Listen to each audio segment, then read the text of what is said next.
স্বাগতম দা ওয়েবে। সকাল ৬টার সময় ঘুম থেকে উঠে চলে এসেছি রং কারখানায়। এখানে সব রং তৈরি হয়। এখান থেকে ওই কাকু আমাকে রং তৈরি করে দিয়ে দেয় আমার যা যা রং লাগে আর্টের জন্য।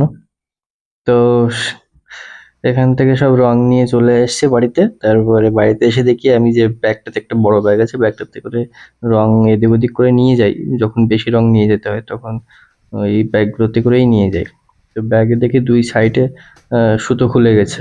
তো আবার সেলাই করলাম। সেলাই-টেলাই করে আবার এই রাতে যে ব্যাগগুলো গুছিয়ে রেখেছিলাম সেগুলো এদিক ওদিক করে আবার নতুন করে গুছিয়ে নিলাম বাড়িতে নিয়ে যাওয়ার জন্য। তারপরে তাও 4 লিটারের 2টো কৌটো ধরেনি ব্যাগের মধ্যে। তো শেষমেশ আমার পিঠ ব্যাগের মধ্যে, যেটাতে আমি আমার নিজের জামা কাপড় নিয়ে যাই, সবসময় ইউজ করি, সেই ব্যাগটার মধ্যে আবার 2টো 4 লিটারের কৌটো ঢুকিয়ে নিয়েছি। তো ওই গুছিয়ে তারপরে জামা কাপড়গুলো ঠিকঠাক হচ্ছিল না, সেগুলো ব্যাগের মধ্যে ঢুকিয়ে নিয়ে তারপরে বেরিয়ে পড়লাম। ওই সকাল সকালে আমি ব্যাগ নিয়ে বেরিয়ে পড়েছি, কারণ 2 সাইডে 2টো বড় ব্যাগ থাকবে, তো জ্যাম থাকলে চালানো মুশকিল হয়। তো সেই জন্য ভাবলাম যে সকাল সকালই বেরিয়ে যাই, যেতেই হবে যখন। আমার কাজ কাল থেকে শুরু হবে। তো আমার সাথে যে কাজ করে, মানে আমার যে হেল্পিং হ্যান্ড, তো সে আসবে কালকে। তো যেতে যেতে আমি পথের সামনে পড়লো হচ্ছে আম। তো আমি বললাম আম কেনা হয়নি অনেকদিন, তো বাড়িতে যাচ্ছি যখন আম কিনে নিয়ে যাই।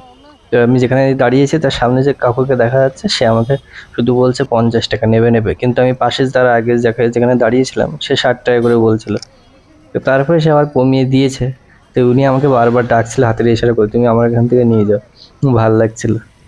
তো আমি যেখান থেকে দাঁড়িয়েছিলাম তারখান থেকে আবার কি করে যাই, তো সেইখান থেকেই নিয়ে নিয়েছিলাম 2 কেজি আম। আম দেখতে তো দারুণ লেগেছে, খেতে কেমন লাগবে জানি না। তো আম নিয়ে চলে আসলাম। তো যেটা বলছিলাম যে আমার যে সাথে যে কাজ করবে ভাই, তো সে ভাই আসবে তো কালকে। আমি গিয়ে আজকে আবার সব ওই বাড়িতে গিয়ে আবার ছোট ব্যাগ করতে হবে, যেগুলো অল্প অল্প রং লাগবে, কারণ আমার তো প্রায় 15টা জায়গায় কাজে যেতে হবে।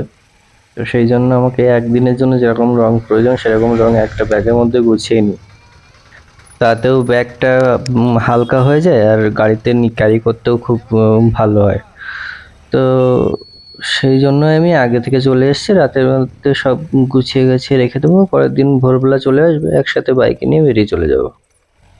তা দেখা যাক, পরবর্তী কাজ হলে আপনাদেরকে দেখাবো কেমন কি করছি কি না করছি। আপাতত আমি বাড়িতে চলে এসেছি প্রায়। এখন টাটা।